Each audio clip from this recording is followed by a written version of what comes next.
All right, we've got Bill here from Iron Will. So you guys are not totally new on the scene, but you do have a couple new products this year, correct? That's right. We've been making broadheads for a couple of years now. We've got our vented line broadheads, our solid broadheads, solid blade broadheads. This year, the things that are new, we've come out with a solid blade 100 grain broadhead, so it uses the same 62 thousandths thick A2 tool steel, same cutting diameter as our other blades, same 3/4 inch bleeder as well. It's just shorter in length. The ferrule's a bit shorter to get down to 100 grains. So that's new this year. We're also doing what we call the Buff 200, Buff 250. So guys that are going to Africa after Cape Buffalo and just really need max penetration through the animal, we've removed the bleeder blades there and doing a couple of heavy weights. If you just want maximum penetration through an animal, and you don't care as much about the blood trail and things, you really can't go wrong with the extremely sharp two blade without the bleeders. So those are new this year. We'll have the solid 100 grain will also be available in deep 6, so that's coming here soon. And we've got some footers this year too. We're making 1 inch long hardened stainless steel sleeves that go over the arrow. So that's where I'm hunting. And those are 17-4? Yep, 17-4 hardened stainless steel, and it's just got a little collar on it, a ring on it, so it'll be held on by the broadhead. This is like a hit insert. It would be bonded down inside. It just strengthens up the end of the arrow. We find that that's often the weak point. If you're hitting heavy bone, especially if you get a side load, you can start breaking out or damaging the arrow. So that hardened steel really strengthens that up. So we're just starting to sell those here in a couple of weeks also. What's the weight on that component? It's 25 grains. That's what they weigh. And we've been working on an ultralight knife for a while too. This uses the same blade steel, so same A2 tool steel, 60 Rockwell C hardness, so we can get extremely sharp, holds the edge really well. I was able to skin debone my elk and my mule deer with the same knife this year without touching it up. So that's what I've been going for, is an ultralight knife with premium blade steel. So it only weighs 1 ounce, and it'll get you through a couple animals. So no need to be changing blades or have a second knife along. So that will be coming out here in May as well. That's some of the highlights for the new products that we have going on. Awesome. So when I look at your guys' broadheads, one thing that strikes me is that you guys are using a 2-piece construction. Can you kind of explain why you've chosen to go with a 2-piece over a 1-piece construction? Sure. Yeah. What we found is I could just make it better by breaking it up. I can make the ferrule in a CNC Swiss machine. It's turned. It's a super accurate machine. I can get concentricity to 10,000ths of an inch by making the ferrule on that. So I really feel like that's the best way to make a ferrule or a round part like that really accurately. And then the blades I want to process like I would really a premium blade steel. So start with blanks and heat treating, and then grinding the edges, 3-stage grind, and then followed by super fine honing at the end. I think you can really do a better job, and go through a heat treat process that we do. We got a nice uniform blank that we're taking through and doing the quenching, cryogenic treatment, tempering. You get very uniform steel, super strong steel, and then set up and do our 3-stage grinding and our super fine honing. You can just process the blades a lot better, I think, without the ferrule connected as well. So I like that kind of component construction of having 2 blades separate from the ferrule and then put them together.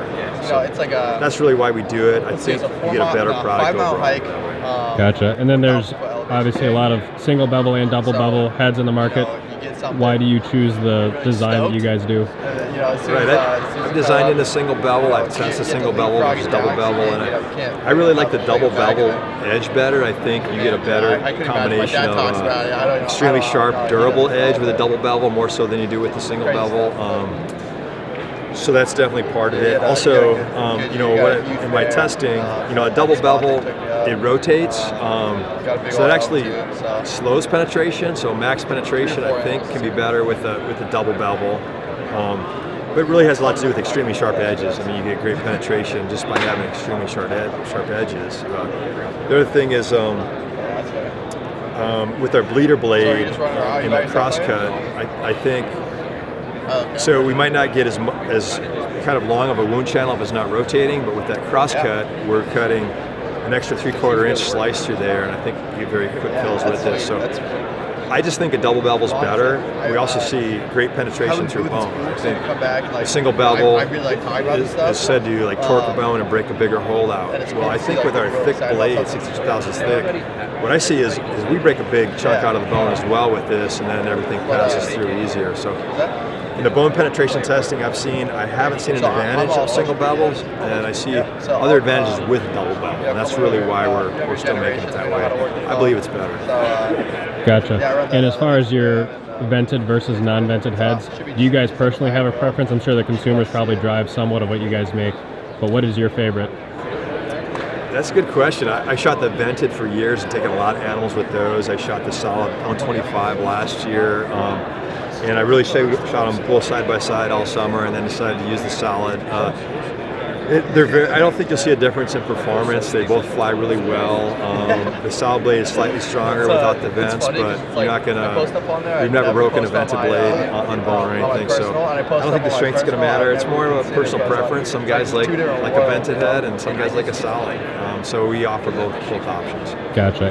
And barrel material, titanium versus stainless steel, is it mostly just a weight thing, or are there other reasons as well? We use our grade 5 titanium and our hardened stainless are very similar in strength, so it's more of a weight thing. We use the titanium for the 100 grain and the 125 grain solid blade. They all use the titanium ferrule, and then our heavier weights use the hardened stainless ferrule. Both those materials are similar in strength, and they're 2 to 3 times stronger than typical ferrule materials used. Gotcha, which would be like cheaper stainless or aluminum or that type of thing. Right, like a softer, like a 303 stainless or 6061, 7075 aluminum. We're a couple times stronger than those. And as far as the A2 steel, kind of a premium blade steel, what are you seeing as kind of the biggest advantages in terms of sharpness or edge retention or anything else? Yeah, so A2 steel is it has an excellent combination of hardness and toughness. You know, most steels there's a trade-off there. If you get too hard, they become brittle. And you know, most broadhead blades are 420 stainless, so it's a much softer. It's usually 50, 52 Rockwell C hardness.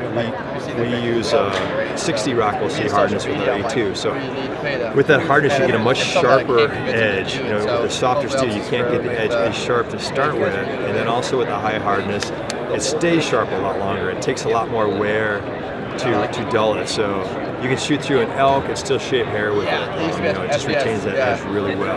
The other thing A2 gives you, so you know, say 440 or SV30 can also give a pretty good edge, but they're not that strong in impact strength, whereas A2 steel is. A2 steel is used to in metal stamping dies to cut metal. It has great toughness, so we get not only much sharper, much better edge retention, we're also 2 to 3 times higher impact toughness, impact strength than the other blades out there. Gotcha. And then for guys who want to touch up their heads, I know that they come obviously very sharp right out of the package, but after a lot of shooting, what do you guys recommend?